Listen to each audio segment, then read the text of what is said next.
El jueves 30 de diciembre de 1971 nació en Montevideo Sergio Blanco, genéticamente lleno de arte, ya fuera por ser nieto del musicólogo Lauro Ayestarán o sobrino de Ángel Curoto, uno de los creadores de la Comedia Nacional. Tenía más o menos 10 años y no dejaba de preguntarse por qué razón él no era otra persona cuando vio a la comedia por primera vez en ocasión de la apuesta de Eduardo Schkinka del burgués gentilhombre. El terciopelo rojo de los palcos del Solís y el telón abriéndose lo introdujeron en un mundo mágico del que nunca regresaría. Empezó a ver cine en el más absoluto secreto, a escondidas de sus padres, movido más por la cinemateca que por el celuloide en sí mismo. Se hizo socio a escondidas, buscando un grupo de pertenencia del que no demoró en renegar. Cuando estudiaba filología en la Facultad de Humanidades, se fascinó con Ricardo III de William Shakespeare y en medio de la más absoluta inconsciencia, adaptó y dirigió el texto con apenas 18 años. Y le salió bien. Cursó las materias teóricas de la Escuela Municipal de Arte Dramático y pudo ser asistente de dirección de Taco Larreta y Aderbal Freire, hasta que el mismísimo Atahualpa del Chiopo se propuso para asistirlo. El Florencio Revelación lo llevó a Francia, donde pudo estudiar becado en la Comedia Francesa y formarse como autor.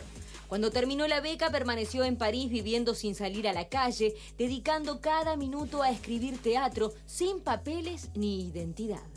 Desde esa clandestinidad nació su obra, que sin que se diera cuenta, se fue volviendo universal.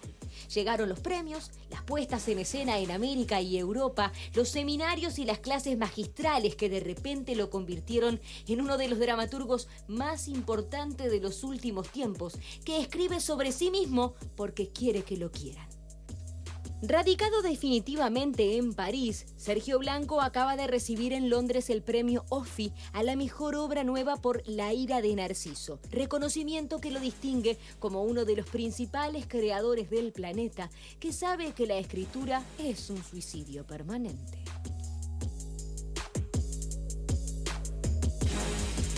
Bueno, es un enorme placer estar en contacto con Sergio Blanco. Obviamente que una premiación más, que no es cualquier premiación, la que es, Sergio, la excusa para tener este contacto. Primero que nada, bienvenido y el placer de estar viéndote y escuchándote. Bueno, muchas gracias, Humberto. El placer es mío de estar aquí conversando contigo. Siempre nos vemos en canales de televisión. A ver cuándo nos vemos en un teatro, cuándo trabajamos juntos. La verdad que sí, porque, bueno, a ver, yo con la familia ya debuté. Sí, lo sé, sí. Tuve la enorme suerte de compartir con Rosana la película de Álvaro Huela, Alma Mater. Pero, Sergio, ¿sabés qué es lo primero que te tengo que preguntar? ¿En dónde estás en este momento? Porque uno podría decir, está en París, pero ¿está en París, está en Londres, está en España? Porque ayer estuve leyendo de tu sitio web, tu agenda, y ya tenés agendado un estreno para mayo en España, ¿puede ser? Sí, exactamente. En este momento estoy en París, en mi apartamento de París, en mi escritorio, en mi biblioteca, lugar mío de trabajo. Pero es cierto que estoy desplazándome mucho y viajando mucho, y en efecto mi próxima cita es para estrenar el 25 de mayo en Madrid, en el Teatro de la Comedia, mi próximo espectáculo que se llama Divina Invención. Pero en este momento actualmente estoy en París. Contame, Sergio, porque acá se dan varias situaciones con este premio, un nuevo premio que ha obtenido La ira de Narciso. Recordemos que nosotros, La ira de Narciso, cuando digo nosotros me refiero al Uruguay, la conoció allá por el 2015, si no estoy mal en el año. Exactamente. Sí. Y allí tuvo tu dirección. Exactamente. Decime lo que significa como autor, en este caso, ver el trabajo de Daniel Goldman, el director que dirigió a Sam Crane, en esta versión que te permite obtener el premio OFI. Sí, una emoción muy grande. Yo la estrené en efecto en el 2015 con Gabriel Calderón. ¿Es verdad? ni bien escribí este texto, ni bien tuve la idea de este texto. Yo la idea de este texto la tuve en Ljubljana, en Eslovenia, en donde yo estaba en ese momento dirigiendo un proyecto académico sobre el tema de los mitos y las miradas. El mito y la mirada, más precisamente. Yo dirigía en ese momento el congreso, y al terminar el congreso, cuando me tomaba el avión para volverme a París, se me ocurrió este espectáculo, esta idea, escribir este texto, La era de Narciso, y desde el mismo aeropuerto me acuerdo que le escribí un mail a Gabriel y lo llamé y le dije, mira, se me acaba de ocurrir una idea, voy a escribir un texto y quiero que lo hagas tú. Y luego fui a Montevideo, hicimos la producción, la estrenamos en la sala Hugo Balso. Fue un espectáculo que seguimos haciendo, hasta hace poco estuvimos en Bruselas, en un festival muy importante en Bélgica. Es un espectáculo con el que hemos girado por América Latina y por Europa.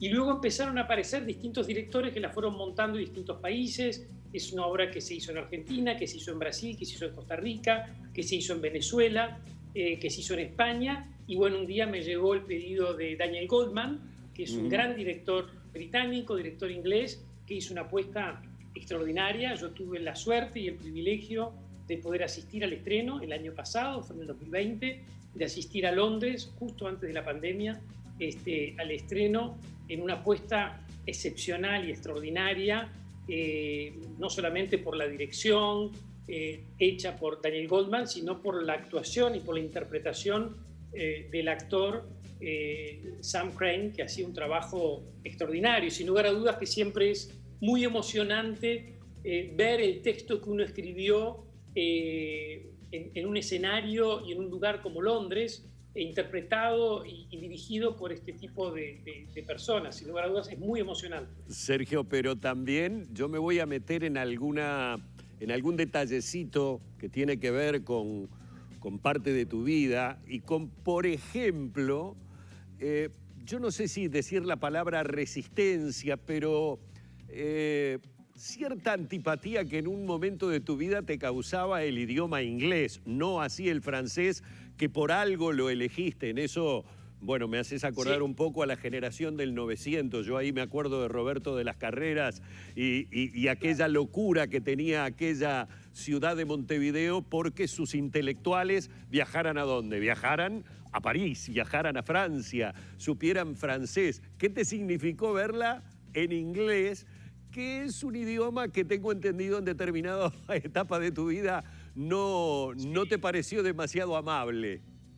Sí, es un idioma con el que yo batallé, con el que batallé mucho en mi niñez. Mis padres me enviaban a estudiar el inglés, como es lógico. Ellos tenían interés en que sus hijos aprendieran distintos idiomas.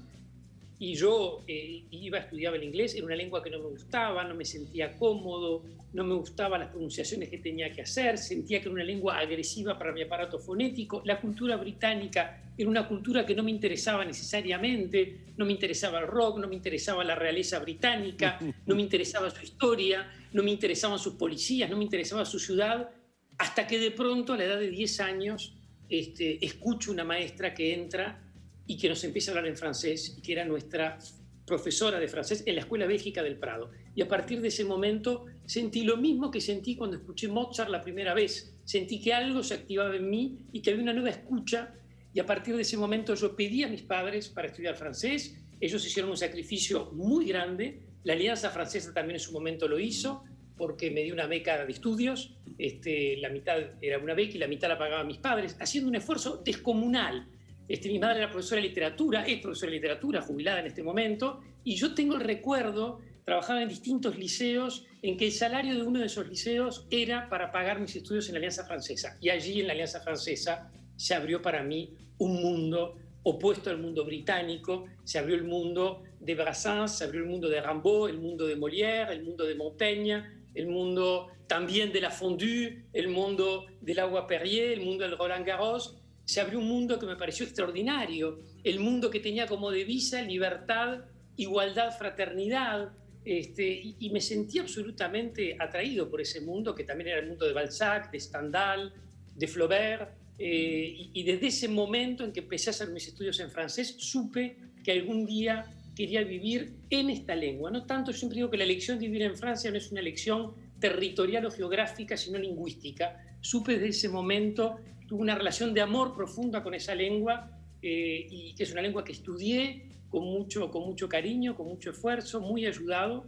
Y bueno, hoy en día ese sueño de alguna manera lo pude realizar porque algunos años después recibí una beca de estudios para venir a estudiar a París, en la Comedia Francesa, y luego me instalé aquí en París. Bueno, de allí ese enamoramiento que uno sabe muchas veces te hace sentir el destierro, más cuando estás en Uruguay pensando en París, que allí en París pensando en Montevideo, por ejemplo. Sí, ahora igual, fíjate tú que si bien la elección fue vivir aquí en París y soy muy feliz aquí, Montevideo y Uruguay ocupa un lugar muy importante para mí, no solamente porque están mis familias, porque están grandes afectos, grandes colegas, sino porque es la ciudad donde yo realizo mis espectáculos, donde los estreno, y yo siempre digo, y tú esto lo debes entender también, Humberto, que uno se debe al público, que uno se debe a los espectadores, que son quienes construyen a uno. No es uno el que construye la obra, sino el público, los espectadores que vienen a mirarnos, y que ese es un estímulo para que sigamos trabajando. Entonces, si bien es cierto que mi teatro en este momento se realiza en el mundo entero, se traduce en distintas lenguas, mi gran placer para mí es siempre estrenar y estar en Montevideo, que es un lugar en el que pienso muy seguido. No extraño porque no soy una persona de extrañar, pero sí ocupo un lugar muy importante para mí, Montevideo y Uruguay. Sergio, lo que puede pasar de repente desapercibido para más de un televidente que nos esté mirando, que cuando hiciste esa recorrida maravillosa por esa cultura, por ese pensamiento, por esa filosofía que tiene que ver con Francia, estamos hablando de un Sergio que, bueno, cuando mencionaste a Molière, tengo entendido que tu primer espectáculo, uno de los primeros espectáculos como espectador, es un Molière y que Madame Bovary lo leíste a los 15 años. Sí, absolutamente. Mi primer espectáculo es El Burgués Gentilhombre. Recién lo decían, veía las imágenes, la puesta extraordinaria de Eduardo Esquinca. Yo era pequeño, tenía 10 años. Era la primera vez que iba, que mis padres me llevaban al teatro para adultos, en el Teatro Solís, y tuve un impacto enorme por el texto, por la dirección, por la escenografía, por el acontecimiento teatral, por lo que es el Solís como maquinaria, por lo que es esos terciopelos, ese telón, pero también por lo que fue y por lo que era el trabajo de Jorge Teador. Claro. Yo creo, pienso y soy un convencido que el teatro es un arte colectivo donde trabajamos mucho, pero todo es para esa figura central que es el intérprete, la actriz o el actor que está ahí encarnando esas palabras y enfrentándose con esa platea que lo está asistiendo. Y tengo el recuerdo, hasta el día de hoy, puedo cerrar los ojos y puedo ver escenas de Jorge Teador haciendo maravillas en el escenario. Y a partir de ahí sí empezó una historia de amor profundo. Es decir, que el teatro también, de alguna manera, me atrapa por el francés. Y también Madame Bovary lo leí, sí, de adolescente. Y siempre me identifico con Madame Bovary. Claro. Porque Madame Bovary sueña con París y despliega mapas. Cuando yo llegué a París, cuando llegué en el año 93 a París, yo París ya la conocía, había visto tanto sus mapas, los había recorrido tanto, que fue realmente realizar ese trayecto extraordinario que hice, ir del mapa al territorio. Con ese trayecto, de alguna manera, yo lo realicé después de haber estudiado tanto las cartografías, las distintas cartografías de esta ciudad. A mí siempre me llamó mucho la atención, Sergio, lo temprano de muchas cuestiones en tu vida, que evidentemente tienen que ver con pasajes, con impresiones seguramente imborrables, desde la casa del Prado, la niñez en el Prado, desde la aventura que significaba subirse al 149, desde lo que fue esa primera experiencia que estás hablando de 10 años de ver El Burgués Gentilhombre de Molière. De allí, lo que a mí me llama poderosamente la atención es cómo terminás generando, o quiénes son tus maestros, o a partir de qué momento empieza Sergio a incursionar en esta suerte de género de autoficción que te coloca como un dramaturgo particularmente original en lo que presenta. Sí, la autoficción, que es un poco este sistema de escritura, vamos a llamarle así, escrituras del yo, donde uno trabaja con sus propios vividos, con su propia historia, con sus propias anécdotas. que no es autobiografía, yo siempre separo y distingo. La autobiografía es un relato que tiende a contar la verdad sobre la vida de una persona, mientras que la autoficción es un relato sobre sí mismo, pero donde uno va alternando relatos verdaderos con relatos falsos. De alguna manera uno hace una especie de pacto de mentira. Te voy a contar cosas de mi vida, pero las voy a transformar, las voy a travestir, las voy a alterar, las voy a cambiar. Esto es algo que empezó hace unos 10 años, en donde yo empecé a jugar con la idea de hacer de mí un personaje de ficción. A mí siempre creo que desde muy pequeño, todo esto que estamos hablando, ya sea por el teatro, ya sea por la literatura, sentía que había un mundo paralelo al mundo real que me resultaba mucho más atractivo, mucho más interesante. Entonces yo me decía, ¿por qué no soy un personaje de una novela de Balzac? ¿Por qué no soy un personaje de una obra de teatro? ¿Por qué no estoy dentro de la historieta de Superman, que yo las coleccionaba y las leía porque siempre tuve una admiración extraordinaria por el personaje de Superman que aparece permanentemente en mis obras? Es decir, que siempre me tentó ese mundo de lo imposible, de la ficción, en donde 2 y 2 no es 4, en donde 2 y 2 son 6, ese mundo en donde los molinos pueden ser gigantes. Me tentó muchísimo ese mundo y de alguna manera no me alcanzó con entrar en el mundo de la ficción, sino que necesité dar este paso de producir un teatro, producir una dramaturgia donde me cuento a mí mismo reinventándome permanentemente, lo cual de alguna forma es un acto de resistencia a la cotidianidad o al imperativo de la vida, ¿no? Yo mismo puedo ser mi propio personaje de ficción. Es que creo que de alguna manera quienes amamos profundamente el teatro desde diferentes lugares, y comparto tremendamente lo que decís de lo que significa el trabajo en equipo, a veces el público no sabe todo lo que rodea a la puesta en escena de un espectáculo teatral para llegar a ese producto final, y todos los que tienen que intervenir para que muchas veces de repente sea un actor el protagónico el que se luzca, etcétera, etcétera, etcétera. Pero en ese recorrido que realizabas, me hablas de un mundo de ficción que todos de alguna manera cuando niños compartimos. Después las vocaciones se van cambiando. Esos molinos que uno ve como gigantes, que los vio Don Quijote y que vos lo leíste sobre los 11 años de edad, vienen a ser también, me parece a mí, lo que lleva como fuente de inspiración a que, basado en algo, siento yo, que vos sentís como real, que es parte de tu vida o parte de una determinada vivencia, ahí saltás hacia la fantasía de la ficción y es lo que hace que sea creíble lo que uno como espectador ve. Sí, estás diciendo cosas muy interesantes. La primera, sí, reivindicar el carácter colectivo de nuestro arte. Y mirá qué lindo lo que decía Umberto Eco, que utiliza la metáfora más bella. Dice, el texto de teatro es una máquina para jugar muy perezosa. Necesita de la intervención de varias personas, de actores, de vestuaristas, de productores, de abridores de puerta, de iluminadores y también de espectadores, ¿no? Que es el que concluye la obra de arte. Si no hay espectador, no hay teatro. El único que es fundamental es el espectador. El teatro, ¿qué es? Es organizar la mirada de un espectador. Hasta que no llega el espectador, el acontecer teatral no tiene razón de ser. Es decir que suscribo contigo como hombre de teatro que sos, que es un arte absolutamente colectivo y donde la producción de sentidos también es colectiva, ¿no? Hay algo que tiene el teatro muy lindo, nadie es más que nadie, ¿no? Necesitamos de todos por igual.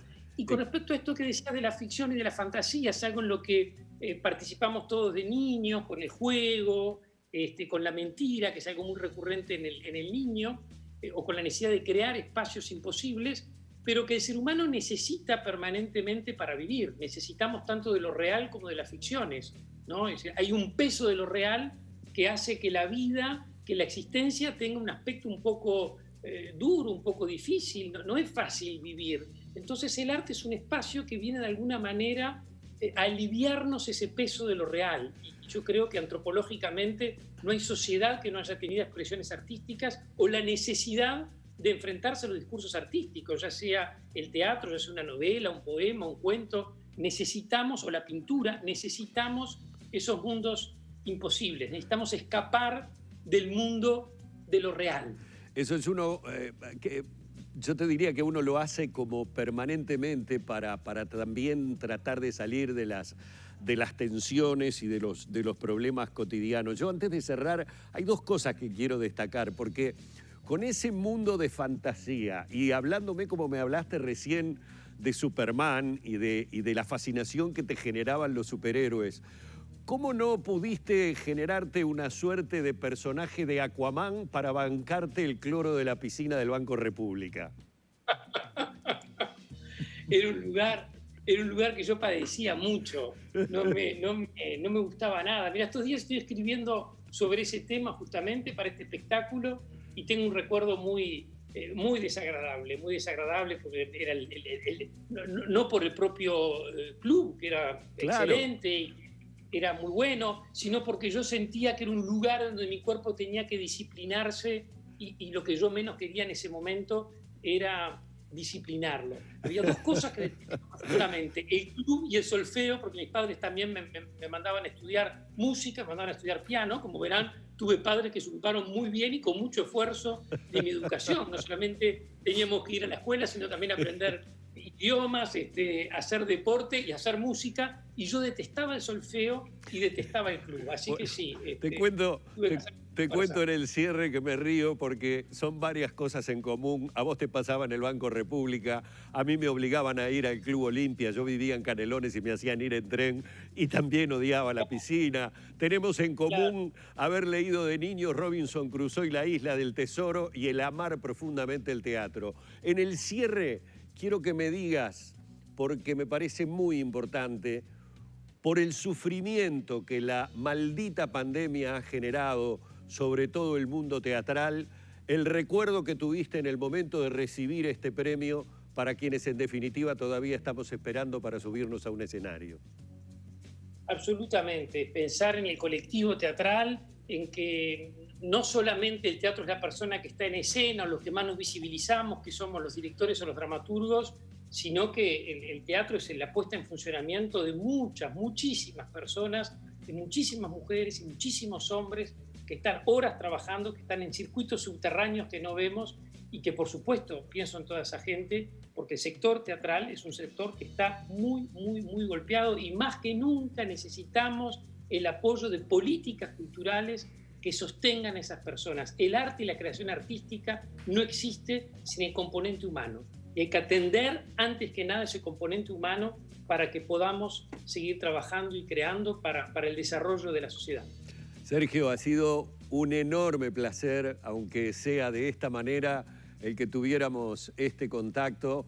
Te deseo lo mejor ya ahora para mayo en España y bueno, ojalá que muy pronto podamos, como vos dijiste, encontrarnos por acá en Montevideo, pero sobre un escenario. Esperemos. Un abrazo y muchas gracias. Sergio Blanco con nosotros en La Mañana en Casa, directamente desde París. Bueno, haciendo realmente una especie de repaso de una vida hoy plagada de éxitos.